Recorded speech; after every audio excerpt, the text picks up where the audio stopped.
Hi, I'm Senyu Chen. I'm going to talk about our studies that shows the changes of HG types following the use of ACN-resistant varieties and discuss strategies for managing the changed HG types.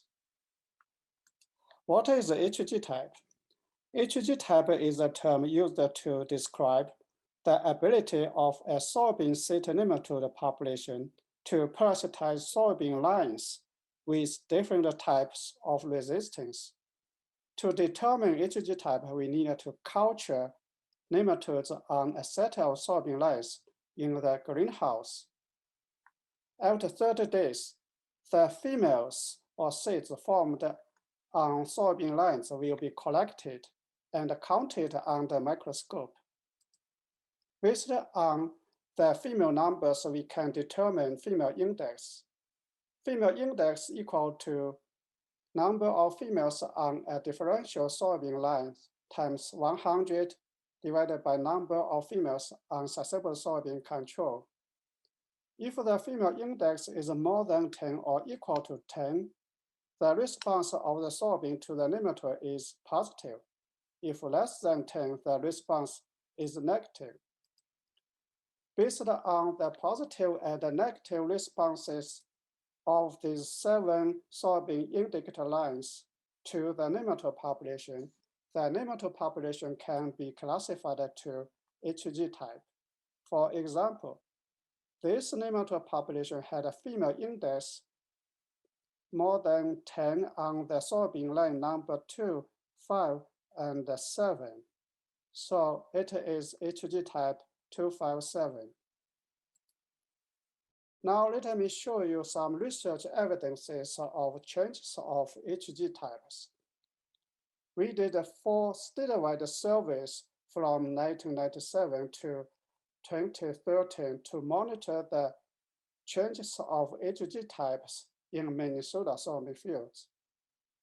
We also did a field plot experiments to study the impact of rotations of different types of resistance on the change of HG types.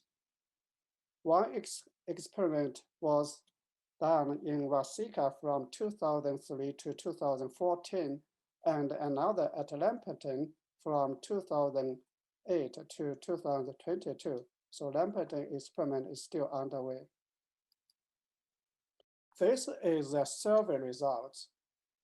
This result shows that the percentage of soybean cyst nematode population in Minnesota with female more than 10 on these indicator lines increased over years.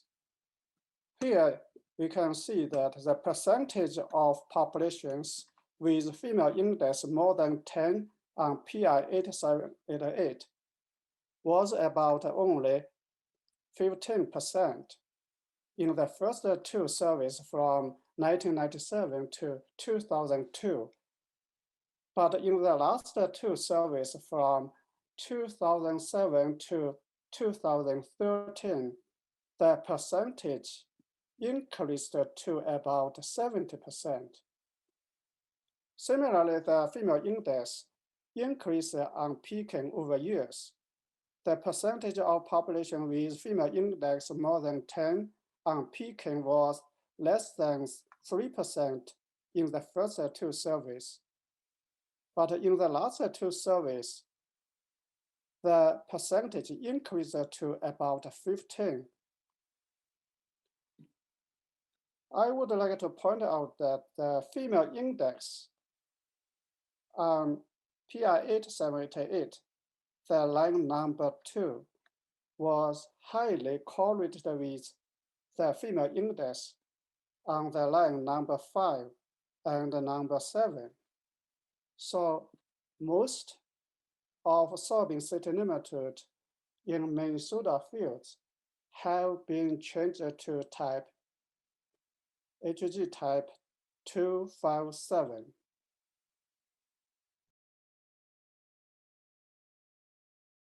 Now let's look at the field experiment at Waseca. This is the site for this experiment. Here, I just want to show you the female index of the nematode population collected at the spring of 2014. We can see continuous plant PI878 for 11 years. The female index of the nematode population increased to 60.5 on the source of resistance PI88788, but it did not change the female index on Pekin. Similarly, Pekin variety select the nematode population that can overcome the source of resistance in Pekin, but not PI878. Interestingly, PI437654 varieties select the nematode population that can overcome the resistance both in Pekin and PI8788. No any variety sequences select the nematode population that can overcome the resistance in PI437654. This slide shows the tillage effect on the female index on Pekin. This is prediction model, and we can see this term with black color. This means there was interaction between tillage treatment and the Pekin varieties. We can see these two graphs. If we continuous planting Pekin variety for 12 years, the female index on Pekin increased to 35 in the conventional tillage, but only 12 in the no-till plots. Similarly, in the other sequences that include the Pekin varieties, the no-till reduced the female index on Pekin.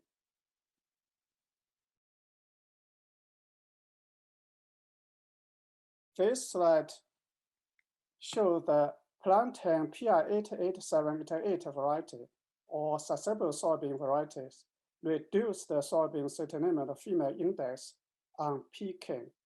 This is a prediction model. We can see these two terms that is negative. That means these two varieties had a negative effect on the female index on Pekin. For example, this rotation include the first year of Pekin variety, second year PI88788 variety, and the third year HCN susceptible soybean varieties. The female index reduced in the second year and the third year every these 3 years of rotation. So now based on the changed HG types in the field, what kind of management strategies we should take? I think an integrated management program is still necessary for effective management of the soybean cyst nematode. This program includes the use of HCN resistance and cultural chemical and biological controls, but the use of HCN resistance is the most important. As to cultural practices, first we need to consider crop rotation. We know in Minnesota, soybean is annually rotated with corn, but 1 year of corn is not long enough to reduce the nematode population to under damage level. So whenever it is possible, we should include more years of non-host in crop rotation for the soybean cyst nematode management. Some cover crops, such as poor host leguminous crop like pea or brassica crop like radish, can reduce the nematode population. So whenever possible, we should consider planting these cover crops to reduce the soybean cyst nematode. Soil fertility management is important in managing the soybean cyst nematode. A good soil fertility can increase the tolerance of soybean to the soybean cyst nematode. As to biological and chemical controls, now we only have some seed treatment products that may contain biological and or chemical agents. But before use these products, we need to make sure their efficacy in control of the soybean cyst nematode and increase the soybean yield. We did some field trials to evaluate some seed treatment products years ago, but we did not find any of them that effectively control the soybean cyst nematode and increase the soybean yield. But there are some few new seed treatment products available now, and I'm not sure their efficacy. Now let me talk a little bit more about the use of ACN resistance. To effectively use the ACN resistant varieties, we need to know the type of HG type in your field.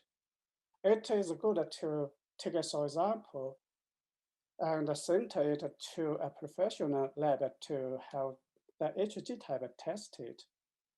However, you also can estimate what kind of HG type based on the history of ACN resistant varieties used in the field. For example, if you use the PI8788 for a number of years, let's say more than 10 years, the nematode population in your field should have changed to a type that can overcome the resistance in PI8788. So it is very important to select an appropriate ACN resistant varieties to manage the soybean cyst nematode in your field. But there's a limited source of resistance in commercial varieties. Most of them were derived from PI8788, only a small portion from Peking. Years ago, there were only about 5% of the commercial varieties were developed from Peking. Recent years, there is an increase of number of Peking varieties on market. We also can find a few varieties developed from PI 89772. I would like to point out that the resistance in PI 89772 is very similar to Peking, but it is still good to include the varieties with different sources. The University of Minnesota tests commercial varieties every year at different sites across Minnesota. And every year we include about 50 to 100 varieties, and we tested them in field and also in the greenhouse for the efficacy in control the soybean cyst nematode. We tested all of them against the HG type 7 or risk 6 in the greenhouse. For the Peking variety, we also tested them against HG type 257 or risk 1 this year. The variety trial data can be found at the University of Minnesota webpage with this link. Here, I just wanted to show you PI 8878 varieties tested last year for their resistance to HG type 7 or risk 6. We tested only 28 varieties last year, and all of them were resistant to the soybean cyst nematode or moderately resistant to the soybean cyst nematode population. This year, we have tested 13 pecan varieties for their resistance to HG type 257 or this one. And we can see that these 3 varieties labeled as resistant to the soybean cyst nematode, but they were susceptible to the soybean cyst nematode HG type 257 or this one. And these 10 varieties were good, and they were either resistant to the soybean cyst nematode or moderately resistant to the soybean cyst nematode, this one. I would like to point out that pecan variety are supposed to resist to this one. This one can overcome the resistance in pecan PI 88788 varieties. Lastly, I would like to discuss a little bit about our breeding efforts for new source of resistance. Because most of the soybean cyst nematode have been changed to type that can overcome the resistance in commercial varieties. It is urgent and important to have some new source of resistance in commercial varieties. We have evaluated a number of germplasm for their resistance to the soybean cyst nematode, and we found some are useful for breeding soybean cyst nematode resistant varieties. Here, these 2 are new source of resistance that have been included in Minnesota soybean breeding program. And I just wanted to show you the differences in HCN resistance in these 4 lines. We can see this nematode population E717 that cannot reproduce on all these 4 lines. The E216 can only reproduce on PI 8878. E315 can only reproduce on pecan, and E616 can only reproduce well on PI 438489B. And this population, F816, can only reproduce on PI 567516C. This population, A817, can reproduce very well on pecan and these 2, but not PI 8878. So this set of data show us that the resistance in these 4 lines quite different, and it is very useful to include these 2 new sources of resistance in future soybean resistant varieties for managing the soybean cyst nematode. This is a summary. I just wanted to point out that most of soybean cyst nematode population in field have been changed to a type that can overcome the resistance in current source of resistance, PI 8878 and pecan. So it is very important to include some new sources of resistance in the commercial soybean varieties for future soybean cyst nematode management. That's all I wanted to talk. I would like to thank Minnesota Soybean Research and Promotion Council for the support of our HCN research program. Many people in the University of Minnesota contributed to the HCN research program. Listed here are a few of them, and I would like to thank all of them. Thanks.